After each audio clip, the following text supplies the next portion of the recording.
Cappuccino, latte, espresso, macchiato. cafe crema. Super automatic espresso machines can make all of these drinks and more. Often at the touch of one button. It's like having a high-end coffee shop right at home on your countertop. Your own personal barista, but with no lines, no tip jar, and no attitude. So we have a range of machines here, from the very simple on up to the high-end super automatics. Mark, why don't we start by first defining some of the key terms used in the super automatic world? Sure, Morgan. You know, the first one's bean to cup, and that's what every super automatic machine does. You put fresh beans in, press a button, out comes espresso or crema coffee. The machine grinds the beans fresh for every brewing cycle, compresses the ground beans, also known as tamping, and then forces hot water through the ground beans under pressure. It's the same process done by hand in semi-automatic espresso brewing, only automated and a lot less messy. Mark, you mentioned crema coffee.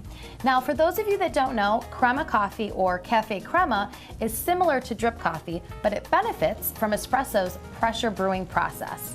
For coffee lovers, one sip of cafe crema and they'll be convinced to drop the drip forever.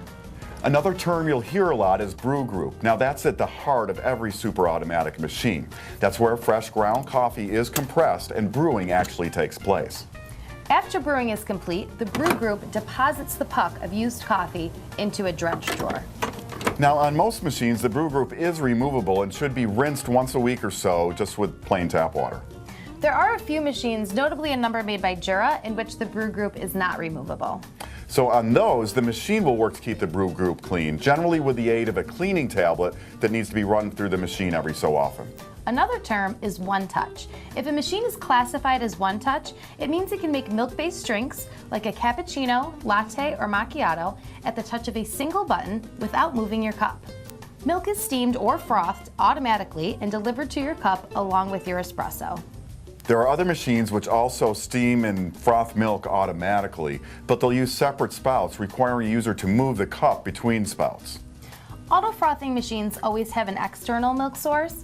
These range from a simple tube that you can place in a carton of milk to attachable carafes, which can be stored in the fridge, and even refrigerated countertop units. Auto frothing machines are generally able to produce steamed milk for a latte or frothed milk for a cappuccino. Now, some machines can produce just one kind of froth, while others will allow a user to control the amount of air injected into the milk to vary the density of the froth. Machines that don't have auto frothing will have a steam wand for working with milk, and many machines that do have auto frothing will still include that steam wand. Steam wands can produce steamed milk for a latte or a nice froth for a cappuccino. They can also deliver hot water for drinks like tea.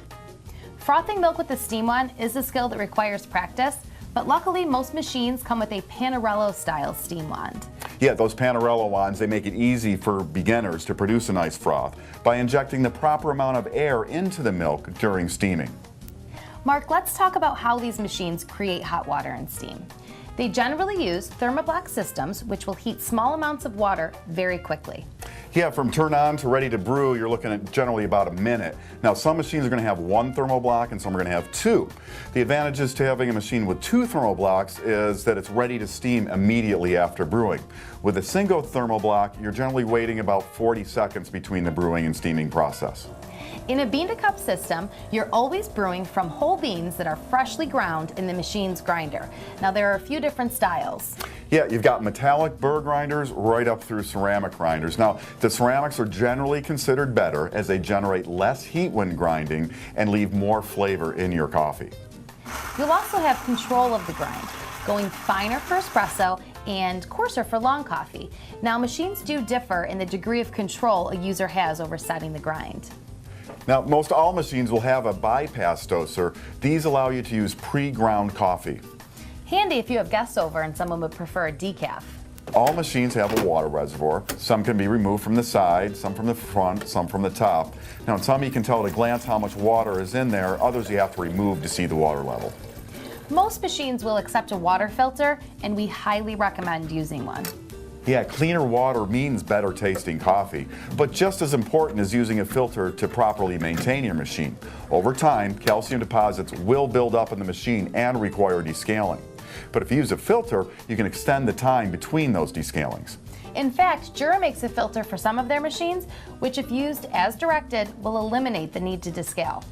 When choosing a machine, you'll want to pay attention to its capacities. You've got the water reservoir, the drip tray, and the dredge drawer. It all comes down to how much you'll be using your machine and how often you're willing to service these areas. Super automatics, for the most part, are very similar in how they brew. But there are wide variations in how they are programmed and what items can be programmed. On the simpler systems, you'll have buttons or dials, which allow you to control things like dosage, grind, or volume in your cup.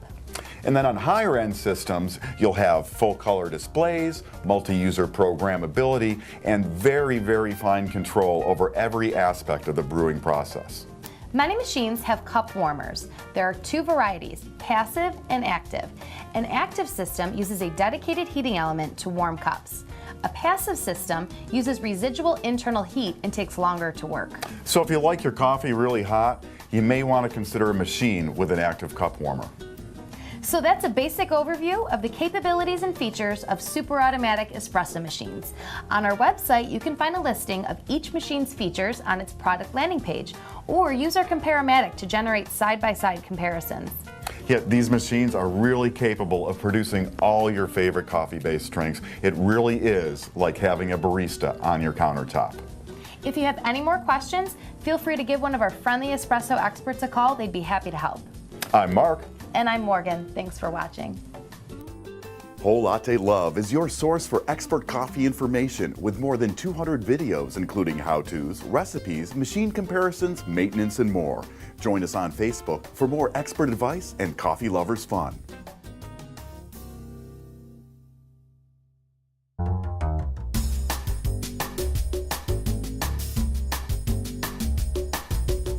Cappuccino, Latte, espresso, macchiato. cafe crema. Super automatic espresso machines can make all of these drinks and more. Often at the touch of one button. It's like having a high-end coffee shop right at home on your countertop. Your own personal barista, but with no lines, no tip jar, and no attitude. So we have a range of machines here, from the very simple on up to the high-end super automatics. Mark, why don't we start by first defining some of the key terms used in the super automatic world? Sure, Morgan. You know, the first one's bean to cup, and that's what every super automatic